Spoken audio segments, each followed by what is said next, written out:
Hello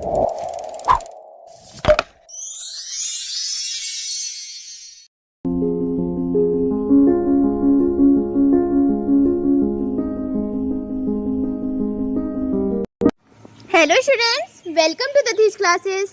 आज मैं आपको पढ़ाने वाली हूँ क्लास 4th की हिंदी का 3rd चैप्टर, जिसका नाम है ईश्वर चंद्र विद्यासागर।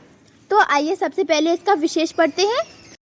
मुसीबतों का पहाड़ टूटना एक दैविक प्रक्रिया है, लेकिन कभी किसी को घबराना नहीं चाहिए।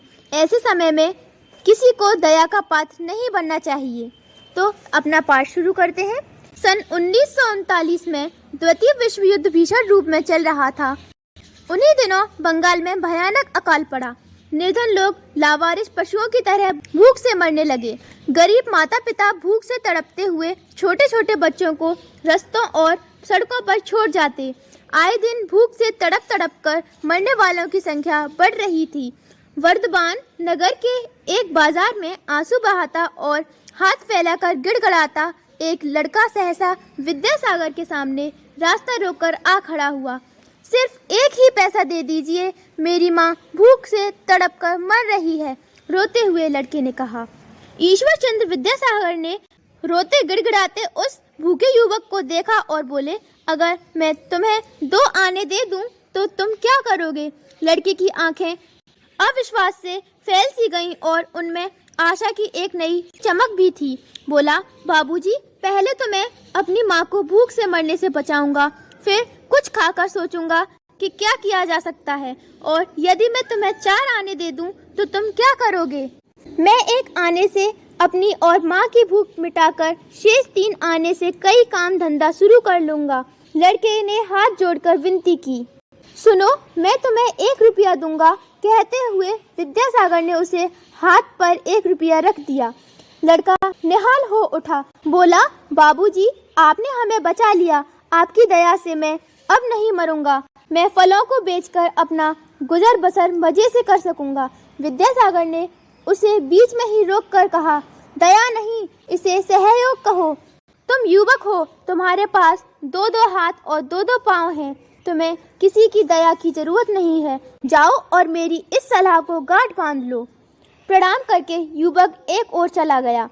कुछ प्रसन्न और कुछ उदास मन से विद्यासागर भी उसे दूर जाते देखते रहे। 2 वर्ष गुजर गए। विद्यासागर उस घटना को ही नहीं, उस युवक को भी भूल गए। उन्हें किसी काम से फिर वर्धमान जाना पड़ा। बाजार में भारी भीड़ से बसते हुए वह चले जा रहे थे। सहसा किसी ने रास्ता रोक लिया। सिर उठाकर जैसे ही सामने खड़े व्यक्ति को देखा तो उसने झुककर पैर छू लिए और बोला, मुझे पहचाना बाबूजी? अचकचाकर विद्यासागर ने उसे देखा। साफ सुथरे कपड़े पहने वह विनम्रता से मुस्कुरा रहा था। कुछ याद करने का प्रयत्न करने पर भी जब उन्हें कुछ याद न आया तो बोले, क्षमा करना भाई, मैंने आपको नहीं पहचाना। वह हंसा और बोला, 2 साल पहले आपने ही मुझे 1 रुपया देकर मरने से बचा लिया था।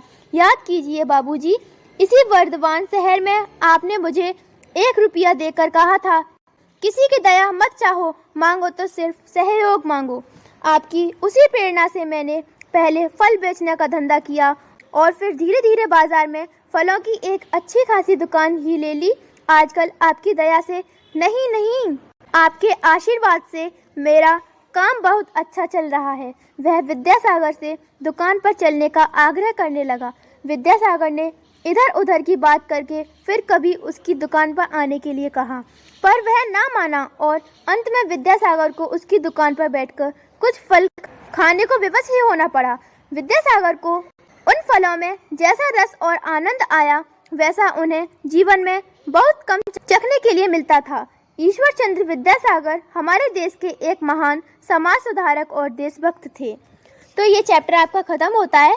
अब आप इसे ढंग से पढ़ेंगे और रीड करेंगे। Okay, thank you.